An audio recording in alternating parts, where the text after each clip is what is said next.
Section 164 title certificate of collection और direction of tax. इस section में बेसिकली दो सब सेक्शन हैं और under this section basically discuss की गई है विदहोल्डिंग टैक्स एजेंट की ऑब्लिगेशन इस चीज़ के हवाले से कि जो भी withholding tax agent tax payers को जो पेमेंट वसूल होती है उस पेमेंट पर जो इससे ये टैक्स विदहेल्ड डायरेक्ट और कलेक्ट करता है, टैक्स विदहोल्डिंग एजेंट उस डिडक्टेड और कलेक्टेड टैक्स के हवाले से विदहोल्डिंग टैक्स एजेंट की क्या ऑब्लिगेशन है, उस ऑब्लिगेशन को बेसिकली इस सेक्शन में डिस्कस किया गया है। एज़ पर लॉ जब भी withholding tax agent tax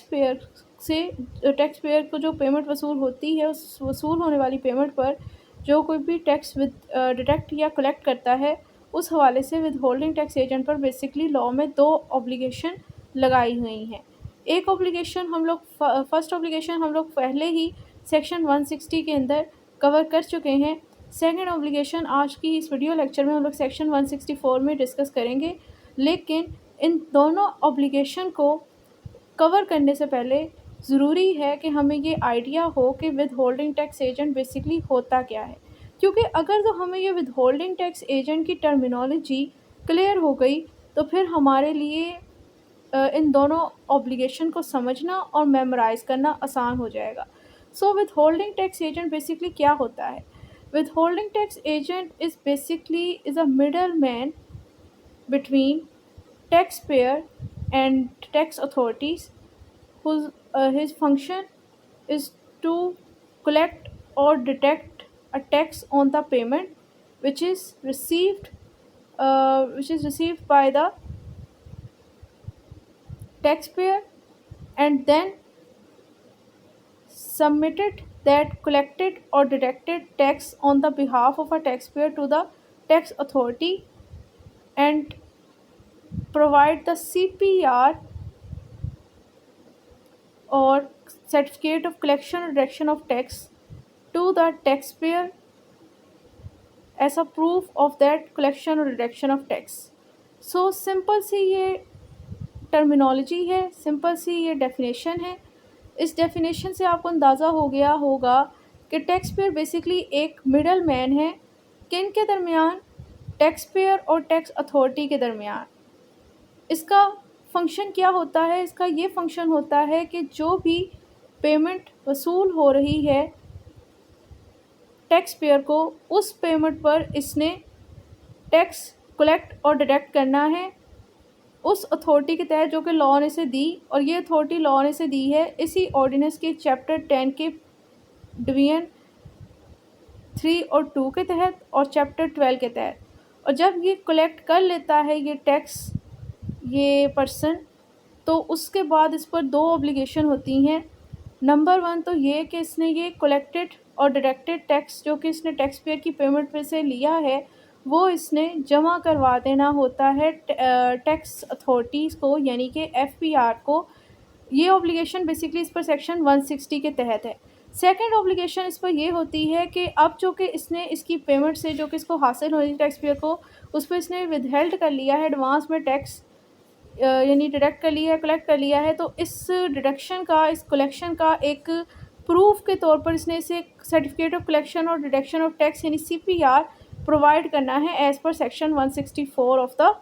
this ordinance. So यही बेसिकली इसकी सेकंड ऑब्लिगेशन ही, इसके नाम से ही आपको अंदाज़ा हो गया कि मैं इस किस चीज़ टॉपिक की तरफ हम लोग जा रहे हैं,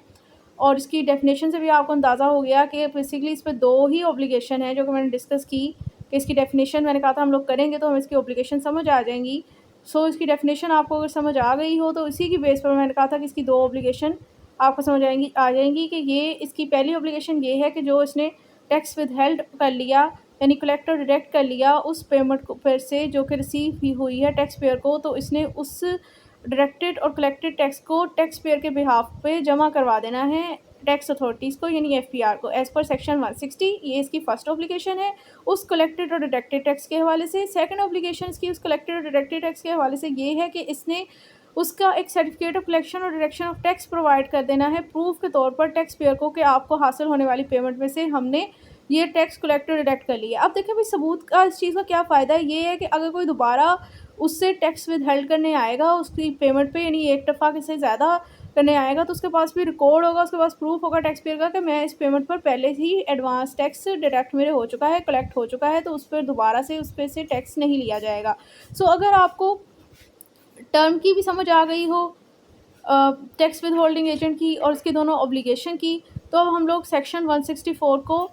बेयर एक्ट से स्टार्ट करते हैं। सो ये इसका सब सेक्शन 1 क्या कहता है, कहते हैं कि every person collecting tax under division 2। अब यहाँ पर एवरी पर्सन से मुराद basically tax withholding agent ही है। सो कह रहे हैं every person collecting tax under division 2 of this part और deducting tax from a payment under division 3 of this part और डिडक्टिंग और कलेक्टिंग टैक्स अंडर चैप्टर 12। मतलब हर वो पर्सन जिसके ऊपर ये ऑब्लिगेशन है, मतलब जो पर्सन जो ये काम कर रहा है कि वो इस पार्ट यानी चैप्टर 10 के डिवीजन 2 के तहत जो कि टैक्स कलेक्ट कर रहा है, या फिर चैप्टर 10 की डिवीजन 3 के तहत टैक्स की डिडक्शन कर रहा है, या फिर चैप्टर 12 के तहत टैक्स की कलेक्शन रिडक्शन कर रहा है, तो इस पर्सन पे यानी इस विद होल्डिंग टैक्स एजेंट पर क्या जिम्मेदारी है, शेल, क्योंकि मैंडेटरी प्रोविजन का मतलब इस पर ये ऑब्लिगेशन है कि ये at the time of collection और डिटेक्शन ऑफ अ टैक्स, मतलब जिस टाइम इसने टैक्स को कलेक्ट और डिटेक्ट किया बिल्कुल उसी टाइम इस पर ये ऑब्लिगेशन है कि इसने furnish to the person from whom the tax has been collected और to whom the payment from which tax has been deducted has been made. मतलब जिस पर्सन को जो पेमेंट हासिल हुई उस पर से टैक्स की कलेक्शन डिडक्शन हुई है, उसको जिस टाइम इसने उसकी पेमेंट पर से टैक्स कलेक्ट किया है उसी टाइम इसने इसे प्रोवाइड करनी क्या, copies of the computerise payment receipt or any other equivalent document along with the certificate setting out the amount of tax collected, deducted and such other particular as may prescribed। यानी कि वो कह रहे हैं कि इसने इसको along with the certificate of the collection of deduction of tax, computerise payment और रिसिप्ट या कोई दूसरा इसके इक्विवेलेंट डॉक्यूमेंट प्रोवाइड करना है। इस सर्टिफिकेट के साथ जाके इसको ये चीज़ रिकॉर्ड में आए, प्रूफ हो कि इस पर्सन से जो इसको पेमेंट हासिल होनी है उस पर से टैक्स एडवांस में डिडक्ट और कलेक्ट हो चुका है। कंप्यूटराइज पेमेंट रिसिप्ट बेसिकली एक तरह का चलान है। सो सबसेक्शन 1 को अगर दोबारा से समराइज़ करूं तो वो ये कहना चाह रहे हैं कि जब विद होल्डिंग, अगर मैं इसको सिंप्लीफाई करूं ना, बगैर ज़्यादा कम्प्लेक्स किए बगैर, क्योंकि ये सिर्फ लफ्ज़ ज़्यादा पैरा उन्होंने बड़ा करके बढ़ा चढ़ा के लिखा हुआ है, वरना बात इसमें सिर्फ एक मुख्तसर सी है कि जब भी विद होल्डिंग टैक्स एजेंट ने उस अथॉरिटी को एक्सरसाइज करते हुए जो कि लॉ ने उसे दी है और किस रेलेवेंट प्रोविजन पार्ट के तहत दी है वो मैंने पहले ही इसमें डिस्कस कर दी। वो कह रहे हैं सिंपल, अगर आप करें ना सिंपल की तरफ जाते हैं, ज़्यादा कम्प्लेक्स नहीं करते, कह रहे हैं कि जब विद होल्डिंग टैक्स एजेंट उस अथॉरिटी को एक्सरसाइज करते हुए जो कि लॉ ने से दी है क्या करता है, टैक्स डिडक्ट और कलेक्ट करता है उस पेमेंट पर जो कि टैक्स पेयर को हासिल हो रही है। तो जैसे ही उसने उसको हासिल होने वाली पेमेंट पर टैक्स की कलेक्शन और डिडक्शन कर ली, तो उस पर लाजिम है, उस पर ऑब्लिगेशन है कि उसी टाइम यानी टैक्स की कलेक्शन और डिडक्शन के टाइम ही वो उसको प्रोवाइड करे टैक्स पेयर को सर्टिफिकेट ऑफ कलेक्शन ऑफ और डिडक्शन ऑफ अ टैक्स, और उसके साथ ही उसको CPR या कोई दूसरा इक्विवेलेंट डॉक्यूमेंट प्रोवाइड करे उसी के रैंक का, ताकि ये सबूत हो उसके पास टैक्स पेयर के पास कि इसको हासिल होने वाली पेमेंट पर से विद होल्डिंग टैक्स एजेंट ने टैक्स विदहेल्ड कर लिया है, यानी कलेक्ट और डिडक्ट कर लिया है। ये एक मुख्तसर सी बात इस सब सेक्शन 1 के अंदर बताई गई। अब नेक्स्ट इसकी प्रोवाइज़ो है, वो भी बहुत इंपॉर्टेंट है। प्रोवाइज़ो क्या कहती है, provided that in case of a person और class of a person notified as swap agent, swap payment receipt shall be replace with computerize payment receipt. So वो कह रहे हैं कि अगर तो वो पर्सन, मतलब जो पर्सन इनको FPR के नोटिफिकेशन में ये बताया गया है कि ये लोग तो basically with holding tax agent नहीं है, ये स्वैप एजेंट है, मतलब ये जो कैश ट्रांजैक्शन हो रही है पार्टीज़ के दरमियान, वहाँ पर जो मिडल मैन है वो विद होल्डिंग टैक्स एजेंट नहीं बल्कि वो एक स्वैप एजेंट है। तो अब जो स्वैप ट्रांजैक्शन होगी, क्योंकि वो कैश ट्रांजैक्शन तो है लेकिन वो स्वैप ट्रांजैक्शन बन गई, तो अब यहाँ पर कंप्यूटराइज पेमेंट रिसिप्ट नहीं बल्कि स्वैप पेमेंट रिसिप्ट प्रोवाइड की जाएगी। अब बेसिकली इस प्रोवाइज़ो को समझने के लिए जो हमें अंडरस्टैंड करने की ज़रूरत है, जो चीज़ हमें समझने की ज़रूरत है, वो है the difference between the both terminology, which terminologies withholding tax agent, number one terminology and the second terminology is swap agent. यानी इन दोनों टर्मिनोलॉजीज़ के दरमियान हमें डिफरेंस समझने की ज़रूरत है कि आया विदहोल्डिंग टैक्स एजेंट क्या होता है और स्वैप एजेंट क्या होता है। सो अगेन पहले इनको डिफरेंस करने से पहले हमें इन दोनों की डेफिनेशन को समझना ज़रूरी है। अगर तो हमें इन दोनों की डेफिनेशन समझ आ गई तो हमें इनका डिफरेंस समझना आसान हो जाएगा, और जब डिफरेंस समझ आ जाएगा तो हमें ये प्रोवाइज़ो समझनी आसान हो जाएगी। सो स्टार्ट करते हैं इनकी टर्मिनोलॉजीज़ की डेफिनेशन से। सो विदहोल्डिंग टैक्स एजेंट का तो मैंने स्टार्ट में ही क्लियर कर दिया था कि विदहोल्डिंग टैक्स एजेंट बेसिकली क्या होता है। हमने कहा था कि विदहोल्डिंग टैक्स एजेंट बेसिकली एक मिडल मैन है, middle man between a tax payer and a tax authorities. इसका मेन मोटिव ये होता है कि इसने जो भी पेमेंट हासिल हो रही है टैक्स पेयर को, उस पे as per the authority which is given to him by law, मतलब जो लॉ ने इसको इख्तियार दिया है उसको एक्सरसाइज करते हुए उस पेमेंट पे से इसने टैक्स को कलेक्ट और डिटेक्ट करना है, और फिर उसी कलेक्टेड और डिटेक्टेड टैक्स को इसी टैक्स पेयर के बिहाफ पे जमा करवा देना है इनकम टैक्स अथॉरिटीज़ यानी एफपीआर को। और साथ ही इस बंदे को यानी टैक्स पेयर को सर्टिफिकेट ऑफ कलेक्शन और deduction of tax plus CPR यानी कंप्यूटराइज पेमेंट रिसिप्ट प्रोवाइड कर देनी है कि आपकी इस पेमेंट में से ये अमाउंट टैक्स की मद में डिटेक्ट और कलेक्ट हो चुकी। ये तो होता है विदहोल्डिंग टैक्स एजेंट। अब हम समझते हैं कि स्वैप एजेंट क्या होता है। सो स्वैप एजेंट बेसिकली ये भी एक मिडल मैन है जिसका मेन फंक्शन ये होता है कि इसने तो स्वैप एजेंट बेसिकली एक मिडल मैन होता है उन दो पार्टीज़ के दरमियान जिनके दरमियान स्वैप ट्रांजैक्शन हो रही होती है। अब स्वैप ट्रांजैक्शन क्या होती है? स्वैप ट्रांजैक्शन बेसिकली एक ऐसी ट्रांजैक्शन होती है जिसमें एक करेंसी दूसरी करेंसी के अंदर कन्वर्ट हो रही होती है। सो इसका मेन फंक्शन ये होता है स्वैप एजेंट का कि स्वैप ट्रांजैक्शन के दरमियान जो भी करेंसी स्वैप ट्रांजैक्शन के दरमियान मैनेज करना कैश फ्लो को, कैश एक्सचेंज को और रिस्क मैनेजमेंट को। क्योंकि जब भी एक करेंसी दूसरी करेंसी में कन्वर्ट हो रही है तो वो ज़रूरी नहीं है कि वो ₹1 जो है वो $1 में ही कन्वर्ट हो, क्योंकि आपको पता है कि 280 रुपीज़ का $1 है। तो जैसे कि अभी अगर कोई पर्सन बिटकॉइन की ऐप के साथ फेमिलियर है तो वहाँ पर आपने देखा होगा कि आपके पास क्रिप्टो करेंसी कोई और होती है, लेकिन जब आप उसको USDT या US टीथर में शिबा ट्रॉन को किसी में कन्वर्ट करते हैं तो वो चेंज हो जाती है। जैसे कि USDT से अप है US टीथर, और इसी तरह जो है वो ट्रॉन से बिलो है शिबा, और इसी तरह ये हर चीज़ जो है वो डिफरेंट रेट पे फ्लक्चुएट होती है। सो अगर इसको कॉम्प्लिकेटेड ना करूं, हम क्रिप्टो करेंसी की तरफ नहीं जाते, हम इसे अपनी नॉर्मल करेंसी की टर्म में ही समझते हैं कि स्वैप एजेंट बेसिकली एक मिडल मैन होता है उन दो पार्टीज़ के दरमियान जिनके दरमियान स्वैप ट्रांजैक्शन हो रही है। स्वैप ट्रांजैक्शन ऐसी ट्रांजैक्शन है जहां पर एक करेंसी दूसरी करेंसी में कन्वर्ट हो रही है। इस पर्सन का मेन काम ये होता है कि स्वैप ट्रांजैक्शन के दौरान जो भी जो करेंसी आपस में एक्सचेंज हो रही हैं उनमें जो फ्लक्चुएशन रेज हो रही है उस कैश फ्लो को मैनेज करना और रिस्क को मैनेज करना, पार्टीज़ के दरमियान जो है वो एक्सचेंज करवाना करेंसी को स्वैप ट्रांजैक्शन के दौरान, और इनके दरमियान सेटलमेंट करवाना, मतलब वो एग्री हैं इसी रेट पर अपनी करेंसी एक्सचेंज करना, और फिर उनकी डील को कंफर्म करना। मतलब इसका काम इसी तरह है जैसे कि प्रॉपर्टी सेल आउट करते हुए जो ब्रोकर का काम होता है। ब्रोकर का भी यही काम होता है कि उसके पास बहुत ज़्यादा घर होते हैं, वो मार्केट में कोई पर्सन एक बंदा उसे कहता है कि मेरा ये घर आप बिकवा दें, वो उसके पास बहुत ज़्यादा गाहक होते हैं, वो जाता है कि बायर किसी को भी कह देता है, जो कोई कहता है कि भाई हमें घर दिखाइएगा, वो फिर डिफरेंट लोगों को घर दिखाता है।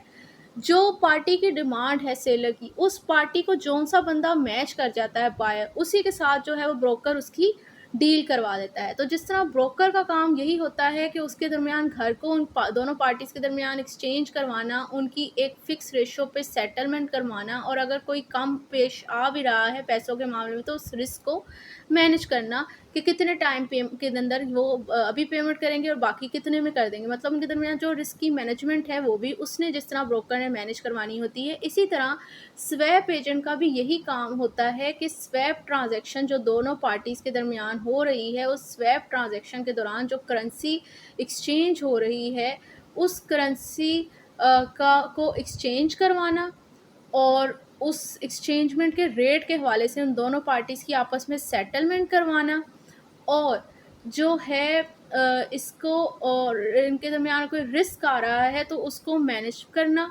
और फिर लास्ट में उस ऑर्डर को कंफर्म करवाना, सेटलमेंट करवाना। जैसे कि हम लोग देखते हैं कि आप बाइनेंस ऐप अगर आपको में से कोई यूज़ करता हो या फिर थोड़ी सी उसकी नॉलेज हो, तो हम लोग जब अपने क्रिप्टो करेंसी को डॉलर में कन्वर्ट करते हैं, लेकिन डॉलर पाकिस्तान में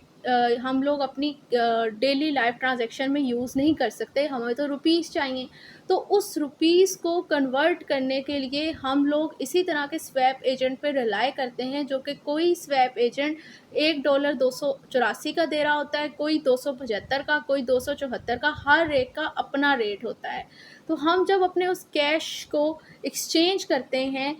तो वो बेसिकली मतलब एक करेंसी को दूसरी करेंसी में जब हम एक्सचेंज कर रहे होते हैं तो वो क्या होती है, स्वैप ट्रांजैक्शन। तो स्वैप का मतलब ही यही है, अदल बदल आपस में जो है वो शिफ्ट कर जाना। तो ये ही होती है बेसिकली स्वैप ट्रांजैक्शन, यही होता है स्वैप एजेंट। आई होप ये पॉइंट आप सबको समझ आ गए होंगे। अगर आपको स्वैप एजेंट और विद होल्डिंग टैक्स एजेंट की टर्म समझ आ गई है तो अब आपको इन दोनों टर्म्स के दरमियान सिमिलैरिटी और डिफरेंस करना आसान हो जाएगा। तो इन दोनों टर्म के दरमियान सिमिलैरिटी ये है कि स्वैप एजेंट और विद होल्डिंग टैक्स एजेंट दोनों ही मिडल मैन हैं, दोनों ही कैश फ्लो और कैश ट्रांजैक्शन को मैनेज कर रहे हैं। डिफरेंस इनके दरमियान ये है कि उसका मोटिव क्या है विद होल्डिंग टैक्स एजेंट का, कि उसने पेमेंट जो हासिल होती है टैक्स पेयर को उस पर से टैक्स डिडक्ट करना है, और टैक्स को डिडक्ट करने के बाद उसके बिहाफ पे जमा करवा देना है वही डिडक्टेड टैक्स एफपीआर को, टैक्स अथॉरिटी को, और इसको सीपीआर यानी टैक्स कलेक्शन सर्टिफिकेट प्रोवाइड कर देना है। इसका काम है टैक्स कलेक्शन और डिडक्शन का।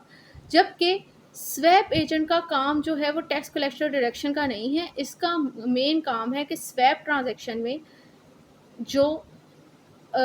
इसका फंक्शन है कि स्वैप ट्रांजैक्शन में दोनों काउंटर पार्टीज़ के दरमियान जो कि स्वैप ट्रांजैक्शन में इन्वॉल्व हैं, कैश की एक्सचेंजमेंट करवाना, उनके दरमियान एक्सचेंज रेट के हवाले से सेटलमेंट करवाना, और फिर उनका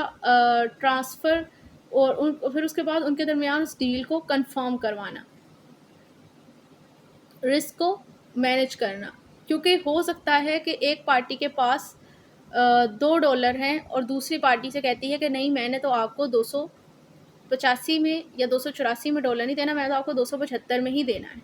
तो अब वो $2 275 मल्टीप्लाई 2 के रेट के हिसाब से वो स्वैप ट्रांजैक्शन में चेंज होंगे। स्वैप एजेंट करवाएगा,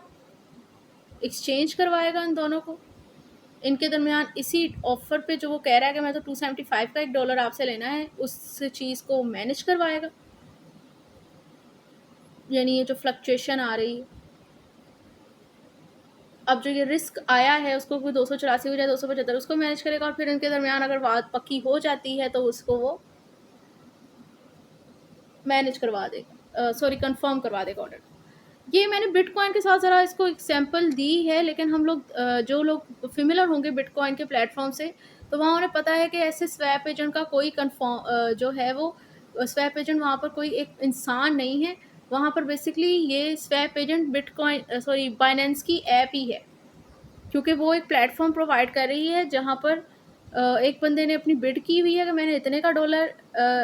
डॉलर आपसे ख़रीदना है,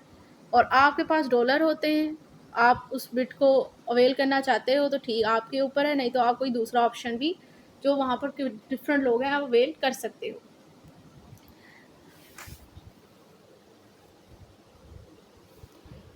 बाइनेंस ऐप के केस में basically swap agent Binance app ही है, क्योंकि वो आपके दरमियान जिनके पास डॉलर है और जो लोग आपसे डॉलर ख़रीद रहे हैं उनके दरमियान उस स्वैप ट्रांजैक्शन को मैनेज कर रहे हैं। So I hope everybody got my point. ये आप लोगों को समझ आ गई होगी। अब मुझे उम्मीद है कि अब ये सबको अंडरस्टैंड हो गया होगा कि स्वैप ट्रांजैक्शन और स्वैप एजेंट क्या है और स्वैप एजेंट और विदहोल्डिंग टैक्स एजेंट क्या है और इन दोनों टर्म के दरमियान बेसिकली क्या डिफरेंस है और क्या इनके दरमियान सिमिलैरिटी है।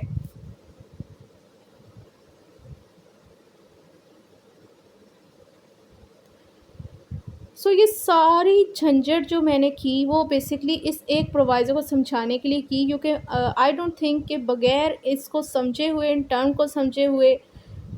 इनके दरमियान सिमिलैरिटी और डिफरेंस को मद्देनज़र रखे बगैर हम लोग इस प्रोवाइज़र को समझ सकते थे। प्रोवाइज़र ये कहती थी कि अगर ये लोग जो हैं, मतलब जो कैश ट्रांजैक्शन जो पार्टीज़ के दरमियान, दो पार्टीज़ के दरमियान हो रही है और उसमें वैसा मिडल मैन काम कर रहे हैं, वो पर्सन विदहोल्डिंग टैक्स एजेंट नहीं है बल्कि वो तो कोई स्वैप एजेंट है। स्वैप एजेंट अब सबको पता चल गया क्या है। तो अब यहाँ पर जब वो आपके दरमियान कैश ट्रांजैक्शन होगी दो पार्टीज़ के दरमियान, तो अब वो उसे CPR प्रोवाइड नहीं करेंगे बल्कि वो उसे स्वैप पेमेंट रिसिप्ट प्रोवाइड करेंगे। अगेन जो है मैं आपको रेफरेंस दूंगी बाइनेंस ऐप का, और एक दूसरा ऐप ही है सी वॉलेट। वहाँ पर भी आपने अगर कभी कोई ट्रांजैक्शन की हो, अपनी क्रिप्टो करेंसी चेंज की हो, तो वहाँ पर भी जब आप लोग US टीथर को USDIT में कन्वर्ट करते हो, सॉरी USDIT, हाँ ठीक है, आप कोई भी किसी क्रिप्टो करेंसी को दूसरी क्रिप्टो करेंसी में कन्वर्ट करते हो, तो वो लास्ट में आप उस जब आप कन्वर्ट कर रहे हो तो वो आपको बताता है कि ठीक है आपके पास इतने ट्रॉन हैं। अब ट्रॉन शीबा से ज़्यादा होता है तो कहते हैं कि शीबा से आपको इतने शीबा मिल जाएंगे, मतलब लेट्स सपोज आपको 500-600 शीबा मिल जाएंगे एक ट्रॉन के ऊपर। आप एग्री हो इससे, तो अगर तो आप एग्री होते हो तो आप उसे कंफर्म कर देते हो, फिर जैसे ही आप अपनी पिन डालते हो कंफर्मेशन के लिए तो वो आपके शिफ्ट हो जाते हैं अकाउंट में, यानी आपका ट्रॉन जो है वो शीबा में कन्वर्ट हो जाता है। और जैसे ही वो कन्वर्ट हो जाता है तो आपकी ट्रांजैक्शन हिस्ट्री में एक रिसीप्ट आ जाती है, वो होती है आपकी स्वैप पेमेंट रिसिप्ट। ठीक है, ये बिल्कुल इसी तरह है। अगर मैं इसको क्रिप्टो करेंसी की टर्म में नहीं, किसी दूसरी टर्म में जैसे बाइनेंस पे से सिखाऊँ कि अगर आप अपना डॉलर को रुपीज़ में कन्वर्ट कर रहे हैं तो वहाँ पर भी जब आप एग्री कर जोगे, पिन डालोगे, परचेज़ कर लोगे, तो लास्ट में आपकी जब ट्रांजैक्शन कंप्लीट हो जाएगी तो आपकी ट्रांजैक्शन हिस्ट्री में एक स्वैप पेमेंट रिसिप्ट आ जाएगी, जहाँ पर ये होगा कि आपकी इतने डॉलर इतने रुपीज़ में कन्वर्ट हो गए। तो वो आपके पास ये रिकॉर्ड होगा स्वैप पेमेंट रिसिप्ट का कि ये आपकी करेंसी, आपकी रिक्वायर्ड करेंसी, आपकी डिमांड करेंसी में कन्वर्ट हो गई है। सो ये ज़रा थोड़ी सी टेक्निकल और डिफ़िकल्ट चीज़ें हैं, इनको रिलेट करना पड़ता है वरना तो ये फिर अंडरस्टैंड ना हो सकें। दैट्स वाई मैं अपनी तरफ से कोशिश करती हूँ कि सबको बेहतर समझ आ सके चीज़ों की। अगर मैं इसको थोड़ा प्रैक्टिकल करूँ तो समझना आसान हो जाएगा। अब सब सेक्शन 2 की तरफ जाते हो, कह रहे person required to furnish a return of taxable income for a tax year shall attach to the return copies of the computerized payment receipt or swap payment receipt on the basis of which a certificate is provided to a person under this section in respect of a tax collected or directed in that year। Sub section 2 में simply कहा जा रहा है कि जब एक tax payer person जिसकी taxable income है और अपनी वो टैक्सेबल इनकम की रिटर्न जमा करवा रहा है टैक्स ईयर में, तो जब वो अपनी रिटर्न के साथ साथ अपनी अटैचमेंट के फोल्डर में अपना ये टैक्स जो अपना ये सर्टिफिकेट ऑफ कलेक्शन और डिडक्शन ऑफ टैक्स भी प्रोवाइड करेगा, along the side of it वो अपनी ये कॉपीज़ का यानी कंप्यूटराइज पेमेंट रिसिप्ट और स्वैप पेमेंट रिसिप्ट भी प्रोवाइड करेगा, जिनकी बेस के ऊपर इसको ये सर्टिफिकेट ग्रांट किया गया है। मतलब अपनी रिटर्न के अंदर उसने सिर्फ अपनी टैक्सेबल इनकम का ही रिकॉर्ड नहीं शो करना कि ये मेरी टैक्सेबल इनकम है, इतनी मेरे ऊपर टैक्स लायबिलिटी है, बल्कि उसने ये अपना सर्टिफिकेट ऑफ कलेक्शन और डिडक्शन ऑफ टैक्स भी शो करना है अगर तो उसकी पेमेंट पे से उससे ये कोई कलेक्ट किया हुआ टैक्स, और प्लस उसके पास अगर चलान हुई नहीं कि ये